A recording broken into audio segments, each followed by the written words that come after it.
Okay, folks, so I want to share the rest of this information here from this Cold War Allies. This was something I was reading before. I'll put part one in the description of this video here.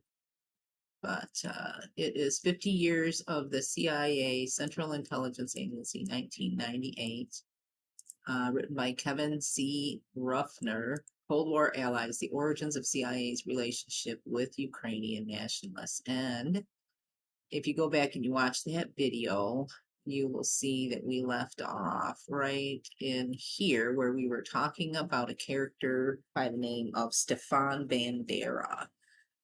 And here there was one of the intelligence informants from the Central Intelligence Group back then that was recognizing Bandera's extradition to the Soviet Union would be a blow to the underground movement, but noted that his organization is, as the field agrees, primarily a terrorist organization.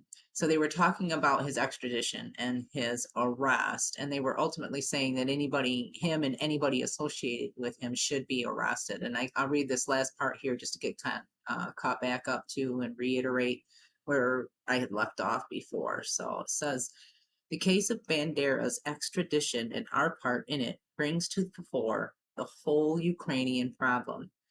If the sine qua non, which means sine qua non, it's pronounced sine qua non, Latin meaning indispensable, meaning I guess it's the cooperation that they have with them is indispensable. If the sine qua non of Ukrainian cooperation is political, then we should cease all direct contact. Original emphasis immediately. We are not in a position to give it, and if we attempt to create the impression that we can expect only bad results, for it will become obvious sooner or later that the protection we offer is extremely fragile as factors beyond our control are brought into play. If we accept the premise that political support is out, we must also face the fact that in the long run, operations using the Ukrainians as an organized group will probably turn out to be worthless, at least until 2014, right? I'm going to zoom in on the page here a little bit. So, oh, get back out. It says, we are not in a position to give it, and if we attempt to create the impression that we can expect only bad results, for it will become obvious sooner than later that the protection we offer is extremely fragile as factors beyond our control are brought into play. And this is the part I want to reiterate again, like I just did.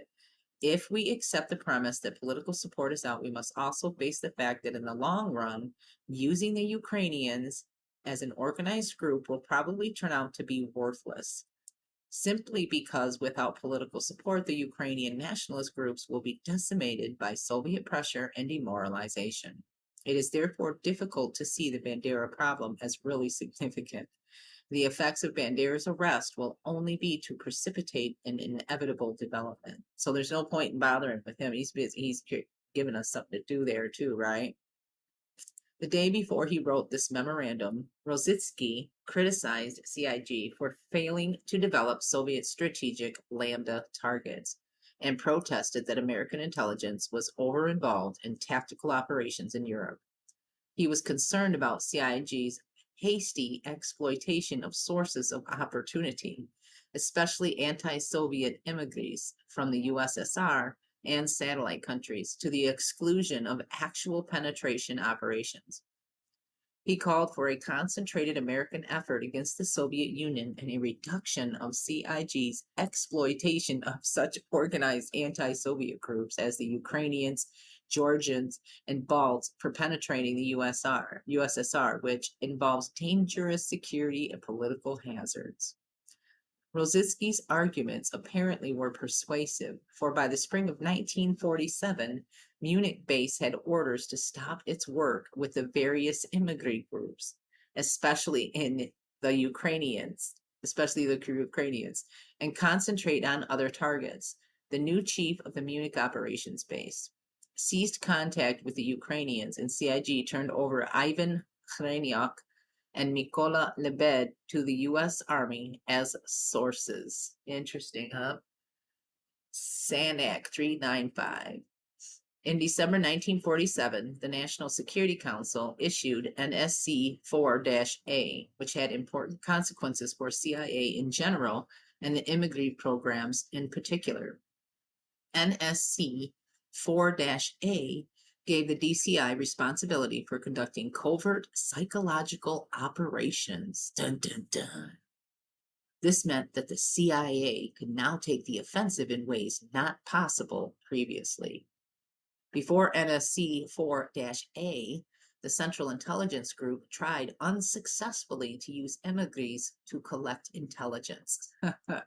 With the NSC's directive, the newly formed Central Intelligence Agency could move toward active cooperation with them in other areas of activity. The change resulted in part from CIA's first attempts to penetrate the Iron Curtain and linked the fate of the Ukrainians and other Eastern European emigrant groups with the CIA's efforts.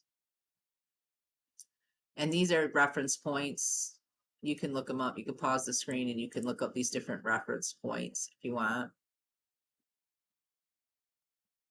DCI Roscoe H. Hillenkoetter, initially, what a name. How would you like to have that name? Roscoe H. Hillenkoetter.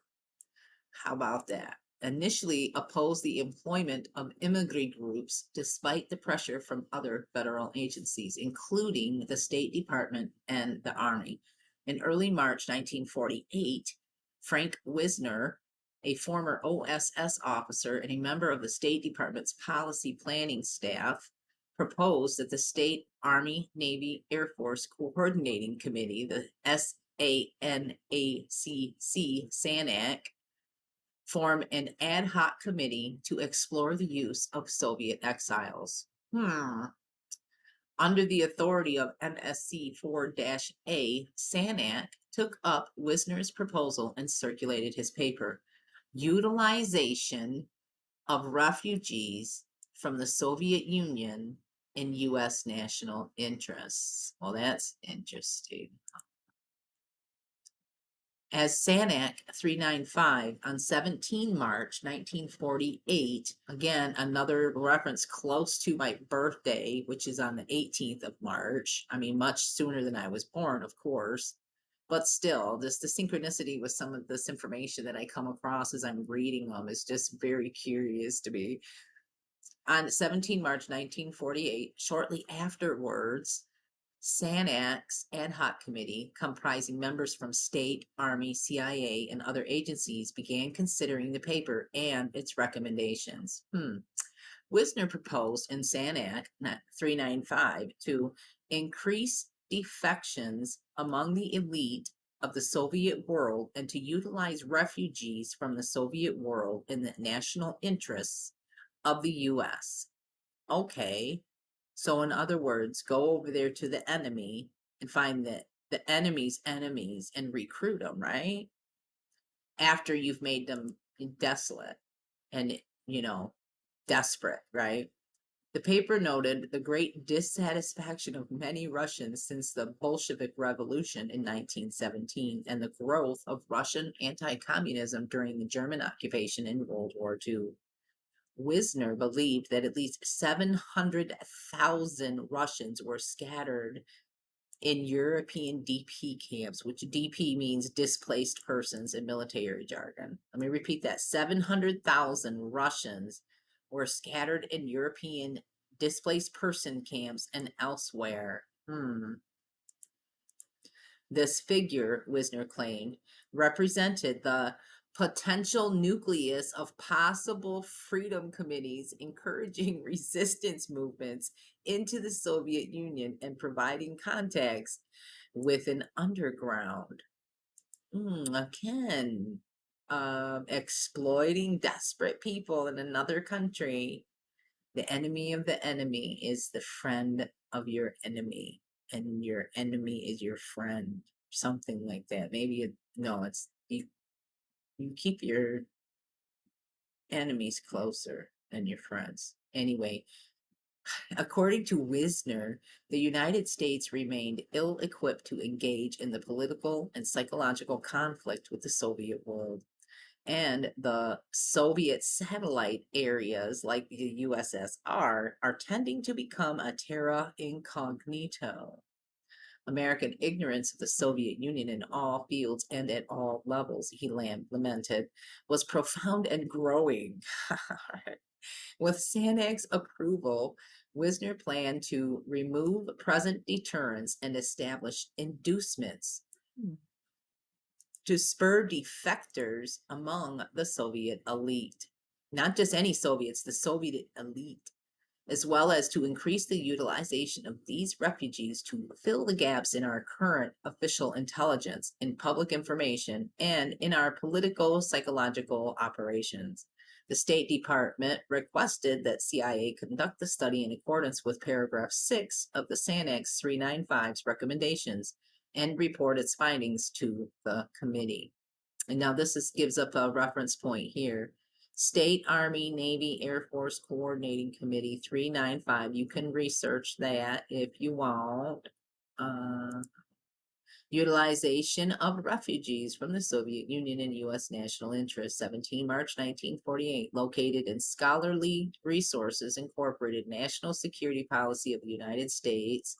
And it gives some numbers in your LM 54. I'm assuming these are like call signs and identification numbers. Roll 32, SWNCC case files, numbers 382 to 402, March 1947, June 1949, National Archives and Records Administration.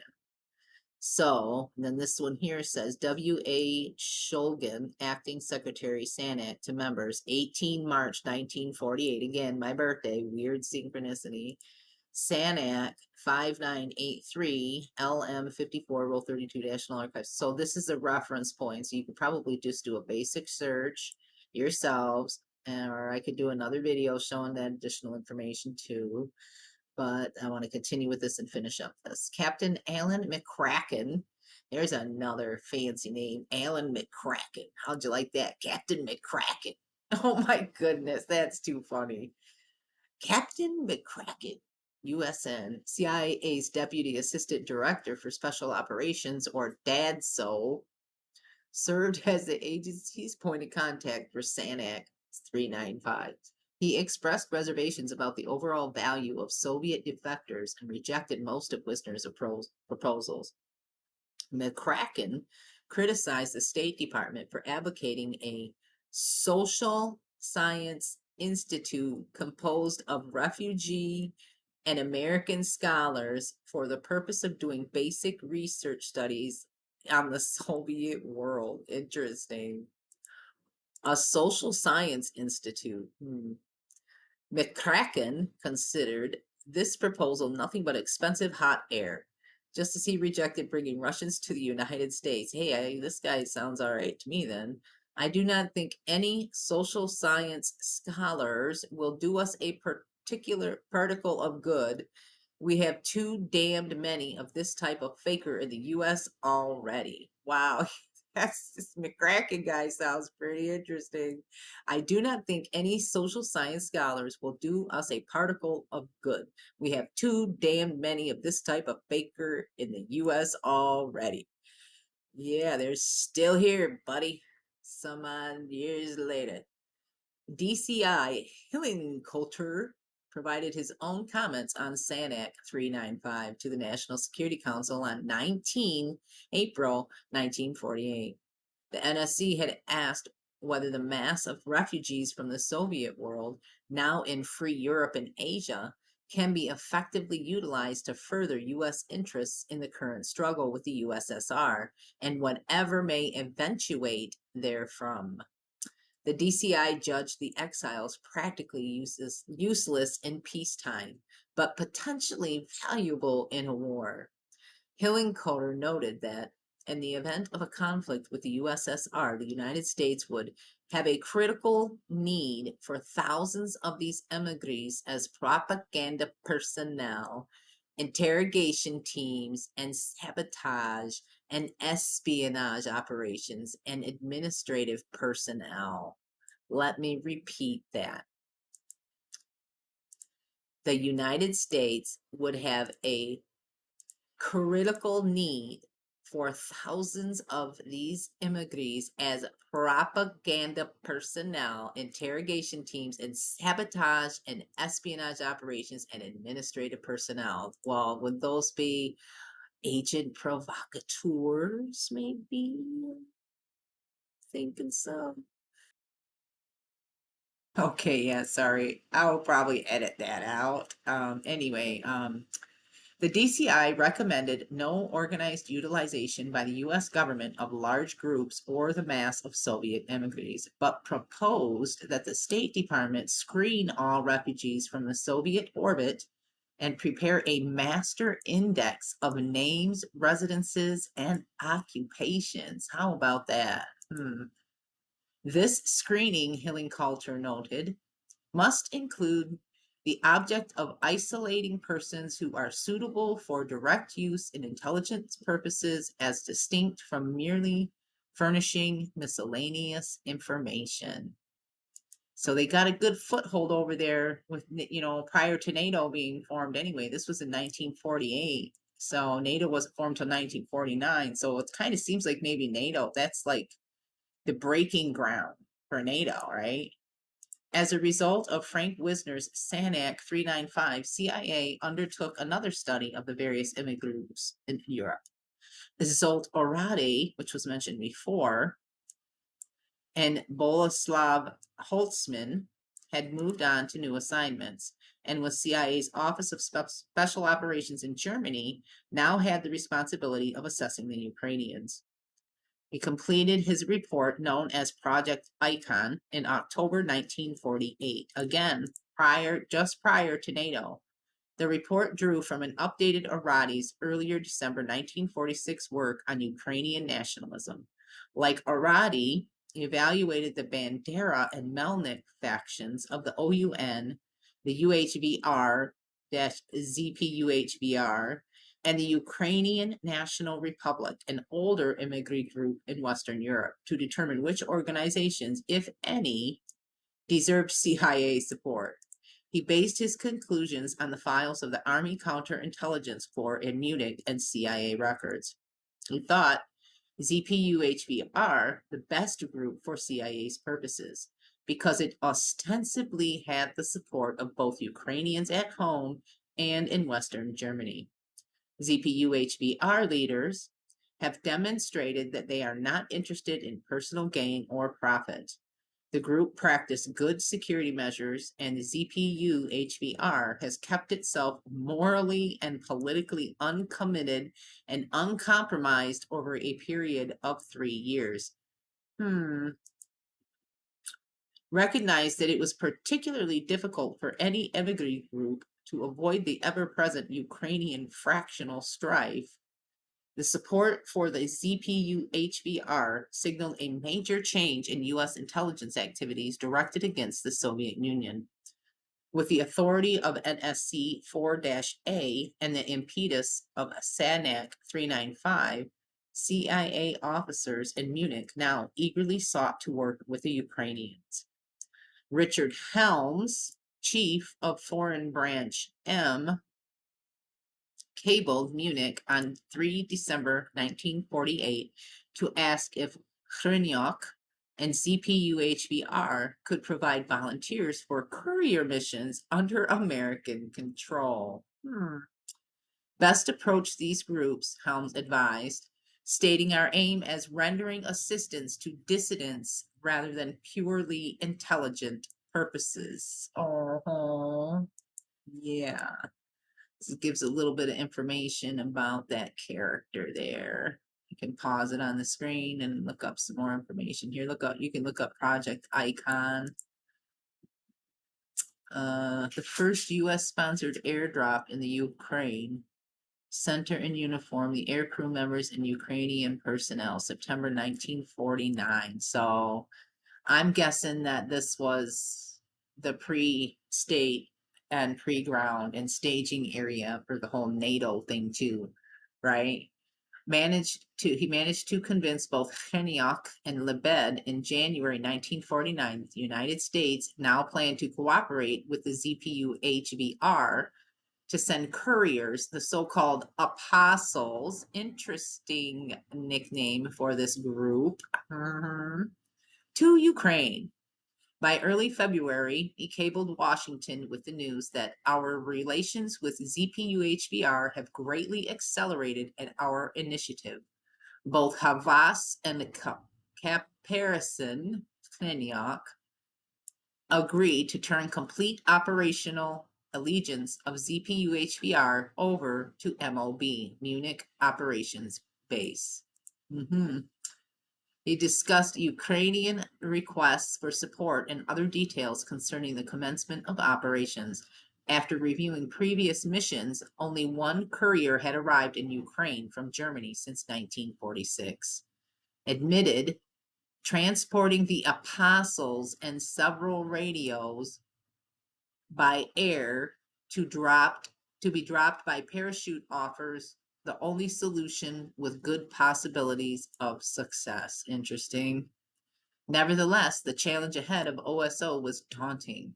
He made good progress at first, gaining control of the ZPU-HBR courier missions from Army intelligence and incorporating the Ukrainians into CIA's collection efforts behind the Iron Curtain. Interesting. By late March 1949, he submitted the developmental plan for Project Androgen. You can research that one too, which called for the accumulation of information on the status of the Ukrainian underground movement for use as a frame of reference in ascertaining the various ways in which the existence of this movement could have bearing on the course of an open conflict between the United States and the USSR. Yeah, seems like this whole thing over there in Ukraine, it began a very long time ago, not just back in 2014, right? He noted that the ZPU-HBR activities were not only illegal under U.S. military government regulations, but that its key figures also had no legal status in Germany. If the courier operation fails and the personnel is simply dropped, he warned, no disposal costs are envisaged. He added, however, that the evacuation of Caparison, Chriniak, and Antler, these were their nicknames, these were their code names for, that was a code name for Chriniak, and Antler was a code name for Lebed. Acrobat was a code name for Lopatinsky. So all these characters here had these code names. And their 4 dependents from Western Germany may be deemed advisable at a later date whether the initial attempt to develop this project as a whole is successful or not. And this talks about Project Androgen, memo number 1, the genesis through 20 January 1949, 16 March 1949, MGM-A-1023, political and psychological staff job, Donald C. Hoofner. There's some other interesting names there you can just do basic searches on and find more information on if you want.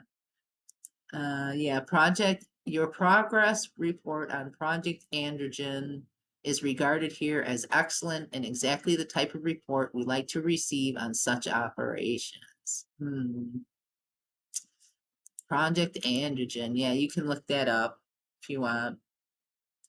See, agreed that CIA's base in Munich would provide a number of services for the Ukrainians, including housing and training for the apostles. Interesting nicknames here.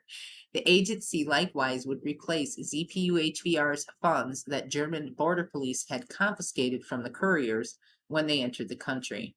Perhaps most importantly, he agreed that our organization will endeavor to shorten the distance to be traversed on foot by the apostles between Munich and their destination. In the first of many demands, ZPU-HBR wanted the CIA to publicize the resistance efforts as well as to permit a number of its leaders, including Kreniak and Lebed, to address Ukrainian immigrant groups in the United States and Canada. The Ukrainian organization would even ask that CIA assists the organization in promoting its leadership activities in other nations outside of Germany. Oh, well, that kind of sounds like maybe a NATO thing, huh? CIA's plans to use the Ukrainians received official sanction in Washington in the summer of 1949. Foreign Branch M's Richard Helms and Harry Rositsky, chief of Foreign Branch S, submitted a proposal to the Assistant Director of Special Operations, Robert A. Scho, on 26 July to exploit the Ukrainian resistance movement within the Soviet Union. Scho approved the project that same day. At the same time, redesignated the Androgen Project as Project Cartel. Well, that's an interesting switch things there. Utilizing the same personnel. He provided radio and cipher training to the Ukrainians and confirmed that mission personnel and equipment would travel to Ukraine in unmarked American aircraft. The American case officer, known simply as, it's not disclosed, to the Ukrainians, also began providing funds to ZPU HBR because the organization had no money. The first CIA-sponsored airdrop into the USSR occurred in September 1949, when 2 Ukrainians landed near Lvov. This mission, which so-and-so coordinated and handled, sought to establish contact with the UHBR-UPA in Ukraine. While the Soviets quickly eliminated the agents, so-and-so, redacted here, operation sparked considerable interest at headquarters and resulted in expanded CIA exploitation of the ZPU HBR. By 1950, CIA entered joint discussions with the British to launch operations into Ukraine. The United States, however, supported the ZPU HBR while the British advocated the use of Banterra's OUN. So it created the whole conflict, right? The Ukrainian airdrops also formed the basis for expanded CIA illegal border crossings into the Soviet Union by Foreign Division S, which had assumed responsibility for all operations behind the Iron Curtain. The bulk of the missions were launched from Munich in an operation that eventually became known as Red Sox. You can research that too. After a number of abortive missions, CIA discontinued this approach into Ukraine. And I'll read a little bit of this here too. It says the growth in CIA's interest in Ukrainian operations can be seen in the following documents. Robert A. Scho, Assistant Director for Special Operations to Assistant Director for Policy Coordination, ADPC. Frank G. Wisner, Exploitation of Ukrainian Nationalist Resistance Organization.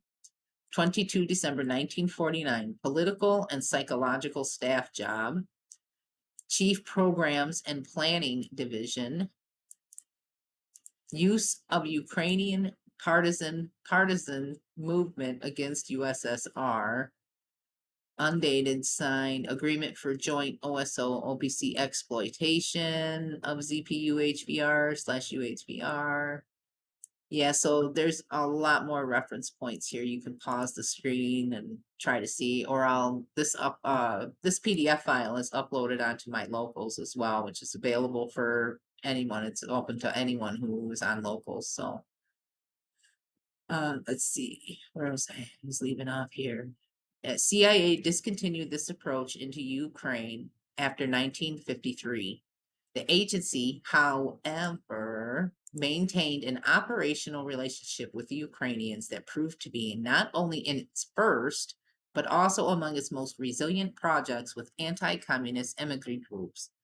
Under Mykola Lebed, whom the CIA brought to the United States in 1949, the ZPU-HBR turned to other forms of resistance activity. With agency funding, the Ukrainians established a research institute in New York and published a number of anti-Soviet publications, including Sakashnist. From this base in the United States, the Ukrainians continued their struggle against Soviet oppression until the collapse of the USSR. Interesting. Wow.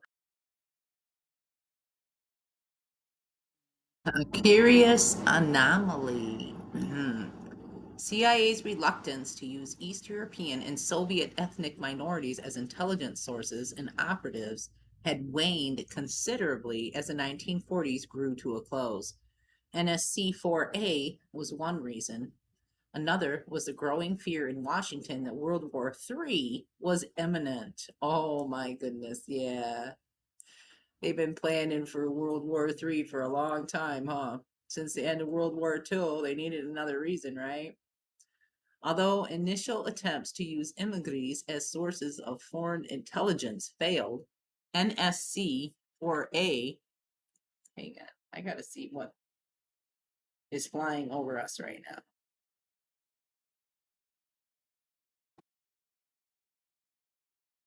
US Navy. Oh crap, I'm gonna have to end this real quick here.